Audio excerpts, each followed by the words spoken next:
Dachau concentration camp was in existence from 1933 to 1945. Dachau was the first Nazi concentration camp that was opened in Germany to hold political prisoners.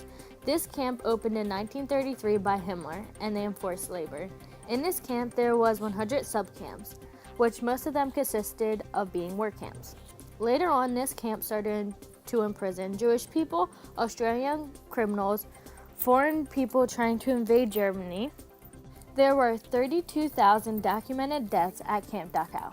This camp included an administration building for all the SS authorities, a large storage room for all the prisoners to put their personal belongings before entering the camp, a bunker to hide out at, a roll call square where guards would hurt the inmates and inflict different forms of punishment on them if they tried to escape the prison, a canteen where the guards would store their cigarettes and food, camp office, library, barracks, and an infirmary staffed by prisoners who were surgeons or physicians.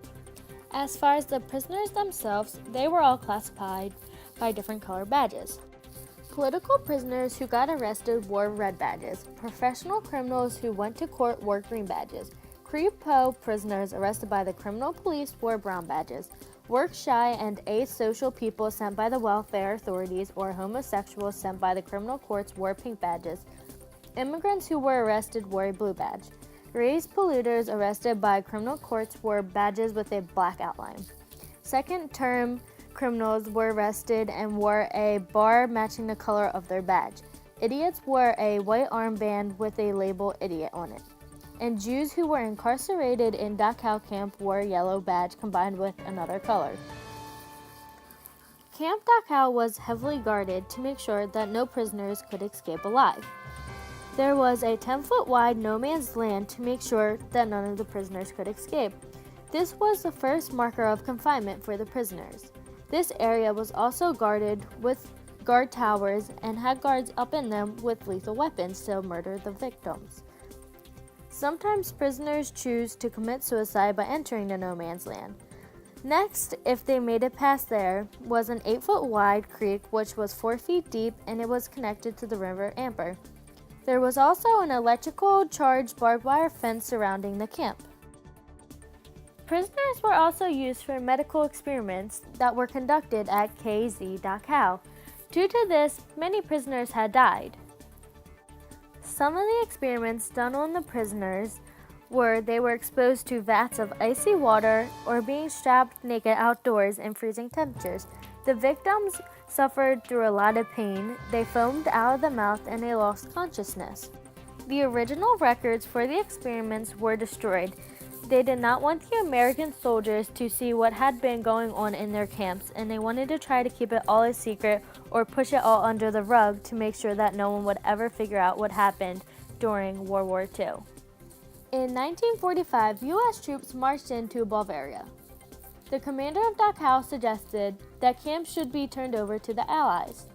The chief of police prohibited this move. He said no prisoners shall be allowed to fall into the hands of the enemy alive. A few days before the United States Army made it to the camp, the commander and strong guards forced between 6,000 and 7,000 inmates on a death march. Many of these prisoners were shot or died on the 6-day march. Camp Dachau was eventually taken over by the United States Army. Once this had occurred, the United States Army had turned this into an internment camp. This was a holding place for all the surviving prisoners who were not yet trialed. Some of the buildings were converted into American military posts for many years. This included its own elementary school. Because there was a huge refugee crisis caused by the removal of the ethnic Germans, the camp was used to house 2,000 Germans from Czechoslovakia. Refugees were left in the camp from 1948 until the mid-1960s.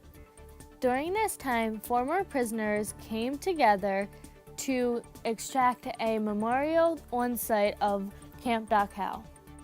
In 2003, the display was redone, and it will take visitors through a path of the camp. It includes a special presentation of some of the notable prisoners, and also 2 of the barracks were rebuilt during this time. One shows a cross-section of the history of the camp. The memorial also includes 4 chapels for the different religions practiced for former prisoners. The famous Iron Gate, which had a Nazi slogan on it saying, "Work sets you free," was stolen this year by an unknown person. There is no surveillance at Dachau, but it is monitored by private guards. Many people are offended by this theft and feeling that it was a huge symbol representing World War II and the memory of the Holocaust and all those who suffered and died.